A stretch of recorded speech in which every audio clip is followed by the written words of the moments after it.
எத்தனை நாளைக்கு கல்வின்னு சொல்லுவீங்க? நம்மளாம் ஜாலியாக இருக்கிறாங்க. அது நம்ம கல்வி இங்கே நமக்கு கிடச்சிச்சு ஜாலியாகுது. இன்னும் கல்வி கிடைக்காத இடத்துல ஏகப்பட்ட இந்த மலைவாழம் பகுதி காட்டுறாங்க. இன்னும் நிறைய ஊர்லலாம் கல்வி சரியான இடத்துல கிடைக்கல. உள்ளதை தானே சொல்லியிருக்காரு, இல்லாததை சொல்லலையே. அந்த மனுஷங்க இன்றைக்கி அந்த மலையில் கஷ்டப்பட்டுக்கிட்டு தானே இருக்காங்க, பாதை இல்லாத கஷ்டப்பட்டுக்கிட்டு தானே இருக்காங்க, வேலியை போட்டு அடைச்சி உள்ளுக்குள்ளே விடுறத பண்ணிக்கிட்டு இருக்காங்கல்ல. அது சொல்கிறதுல என்ன தப்பு? உண்மைன்னு சொல்லியிருக்காரு. உண்மை சுடத்தான் சுடும், பரவாயில்லையே. இனி திருந்துவோமே, ஆட்சியும் மாறி இருக்குது, திருந்துவோமே, நல்லா கொண்டு வருவோமே தமிழ்நாட்டை. ஒரு நல்ல படத்தை கொடுத்த திருப்தி. அதை நான் சொன்ன மாதிரி இந்த தமிழ் இண்டஸ்ட்ரி எங்கேயோ உச்சத்துக்கு கொண்டு போகணும்னு கங்கணம் கட்டின்றாலே நாங்கள் இந்த யூனிட்டு பண்ணட்டுமே. என்ன தப்பு? பண்ணணும், வரணும், தமிழ் இண்டஸ்ட்ரி எங்கேயோ டாப்புக்கு போகணும் அப்படின்னா பண்ணித்தானே ஆகணும். என்னது கருத்து சொல்லிட்டா என்ன? கருத்து வைக்க பிடிக்கலைன்னா கருத்துக்கு வராதிங்க. நீங்கள் உட்காந்து பாருங்கள், தெரியும். நான் 3 மணி நேரம் உட்காந்து இந்த படத்தை பார்த்துருக்கேன். அப்படியே மனசு நிறைஞ்சு உட்காந்துட்டுருக்கேன். நான் நல்லா இருக்குங்க படம் எனக்கு பிடிச்சிருக்கு. என்ன ஒன்று, அந்த ஒன்று இடத்துல வந்து அந்த குழந்தை மொழி வந்து தமிழ் பேசுது. வேறு இடத்துல பேசும்போது மட்டும் எதுக்கு வந்து அவங்க மொழி பேசணும்? சினிமாக்காக அது அவங்க அப்பா அம்மா கிட்டவே வந்து அந்த இதுதான் பேசுது, நம்மளோட இதுதான் பேசுது. எனக்கு படிக்கணும் ஆசையாகுதுப்பா அப்படின்னு முழுந்தான் பார்த்தேன். ஏன்னா அதில் ஆரம்பத்திலேயே வாய்ஸ் போட்டுறாரு. ஆமாம், வாய்ஸ் கொடுத்துறாரு. நாங்கள் தமிழ் அங்கங்கே பேசியிருக்காங்கன்னு சொல்லிக்காரு. அவர் பண்ண மிஸ்டேக்கே அதான். இல்லை, அவர் பண்ண மிஸ்டேக்கே டைரக்டரு இப்படி போட்டு பேசிட்டாரு. நான் இனி இந்த படத்தை நான் வந்து இந்த இவ்வளோ நல்லா இருக்குன்னு சொல்லிட்டு நான் வந்து நம்பித்தான் வந்திருக்கேன். வந்ததில் எனக்கு மனப்பூர்வமான திருப்தி.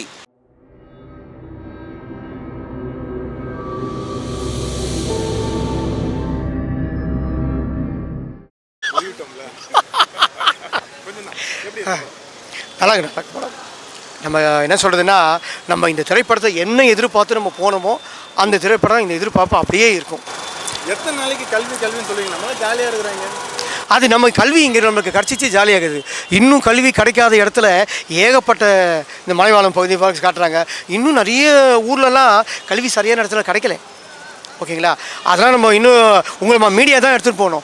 அதை மாதிரி மீடியா எடுத்துகிட்டு போவதோடு தான் என்ன பண்ணுறாங்க, ஒரு 1 hour 50 நிமிஷத்தில் வந்து படம் மூலமாக நமக்கு கருத்து சொல்லியிருக்காங்க. ஸோ அது நல்லாவே இருக்கே, அது நம்ம ஏற்றுக்கு தப்பு இல்லை. ரெண்டாவது என்ன சொல்கிறாங்கன்னா, நீங்கள் சொல்கிற மாதிரி படத்தை வந்து பொழுதுபோக்காகவும் எடுக்கலாம். ஆனால் இவங்க சொன்ன வந்து நல்லாவே இருக்குது. ஸோ இந்த ஒரே பேட்டர்ன் மாதிரி நம்ம செலவு பண்ணி பார்க்கறத விட ஒரு டிஃப்ரெண்ட்டான கருத்து சொல்லும்போது இந்த படத்தை வந்து பார்க்கணும். முக்கியமாக நம்ம வாத்தியாருங்க தான் வந்து பார்க்கணும். வாத்தியாருங்க வந்து பார்த்தா தான் திருந்துவாங்க. நீ சட்டம் போட்டால் நாங்கள் போனோமான்றாங்க. அப்போ யார் பெரியவங்க? தப்பு இல்லை, போக மாட்டாங்க. அதான் அவங்களாம் பணத்துக்கு ஆசைப்படுவாங்க. ஏசி ரூமு, சொகுசான கல்விக்கு இந்த என்ன சொல்லுவாங்க, கல்வி வரைக்கும் போனாங்கன்னா உடனே போவாங்க. ஏன்னா பணமும் வரும், தேவையான லீவு வரும், எல்லாம் வந்துடும். ஆனால் பசங்களுக்கு கல்வி அவங்களுக்கெல்லாம் வந்துடுவாங்க. எல்லாம் வசதி விட்டு பழங்க தான் சிபிஎஸ் படிப்பாங்க. மிடில் கிளாஸ் கீழே இருக்கவங்களுக்கு விதியை பாருங்கள். அதுக்கும் மேலே இருக்காங்க. அதாவது தாழ்த்தப்பட்ட பசங்களுக்கு வந்து படிப்பு போய் சேராது. கல்வி இன்னும் என்ன சார் இருக்குது, கல்வி வந்து எல்லாருக்கும் போய் சேரணும். அந்த கல்வி இன்னும் சேராமல் இருக்குது. ஸோ வந்து அதனால் கல்வி சேரத்தோடு அந்த மாதிரி படங்கள் எந்தெந்த வாத்தியார் நினைக்கிறாங்களோ அவங்க வந்து படம் பார்க்கணும். பார்த்தா தான் திருந்துவாங்க. அதாவது நீங்கள் சொல்கிற மாதிரி இந்த மாதிரி கேரக்டர் வந்துட்டாங்கன்னா ஒரு 3-4 கேரக்டர் இருந்தாவே நாடு திருந்திடும். ஏன்னா அந்த பசங்களுக்கு வந்து படிப்பு போய் சேரணும், வாத்தியாருங்க யாருமே போக மாட்டாங்க அப்படின்னு சொல்லும்போது தைரியமாக ராஜினாமா பண்ணிவிட்டு அவர் வாத்தியாராக போகிறாரு. பார்த்தீங்களா, அங்கே தான் ஒரு கதாபாத்திரமும் நிற்கிது, அருள்நிதியோட நடிப்பும் நிற்கிது. ஆமாம், அப்படி தான் வச்சுக்கலாம்.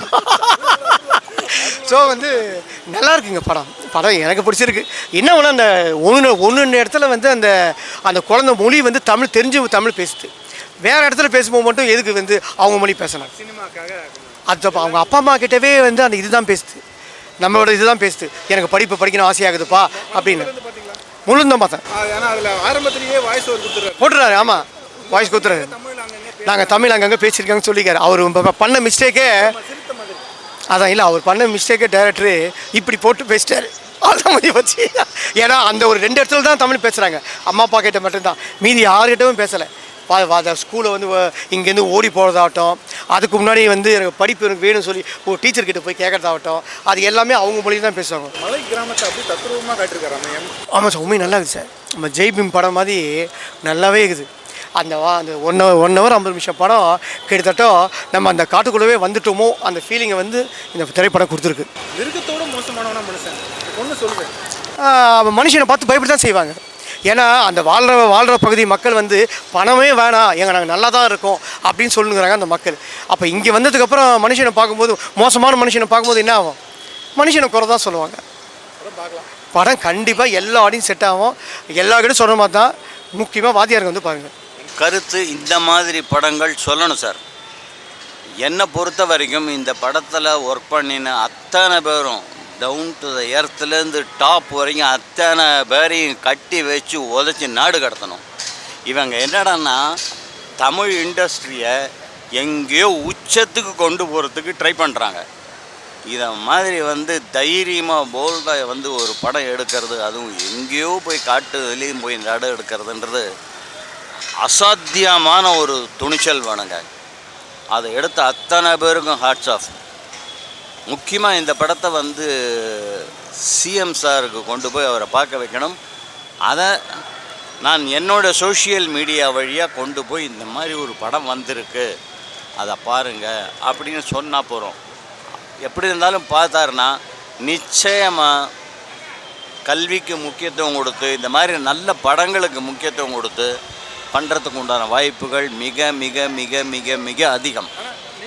அதை வந்து இவ்வளோ தூரம் வந்து எடுத்திருக்காங்கன்னு சொன்னால் நான் என்ன சொன்னேன், ஆரம்பத்தில் கீழே ஆணி அடிக்கிறவங்கலேருந்து டைரக்டர் ப்ரொடியூசர் வரைக்கும் அவ்வளோ தூரம் கஷ்டப்பட்டு ஒரு படத்தை எடுத்திருக்காங்களே, அது எவ்வளவு கஷ்டம்ன்றது எனக்கு தெரியும். அதனால தான் நான் எப்படி எனக்கு தெரியும்னு சொல்கிறேன்னா, நான் வெக்கப்பட்டுன்ட்டு சொல்கிறேன். நான் 50 வருஷமாக இண்டஸ்ட்ரியில் இருக்கேன், நடிச்சுக்கிட்டு இருக்கேன். 1976 நடிக்க ஆரம்பித்து இன்னி வரைக்கும் நடிச்சுக்கிட்டு இருக்கேன்.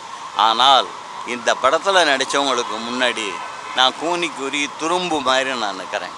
சத்தியபூர்வமான உண்மை அதுதான்.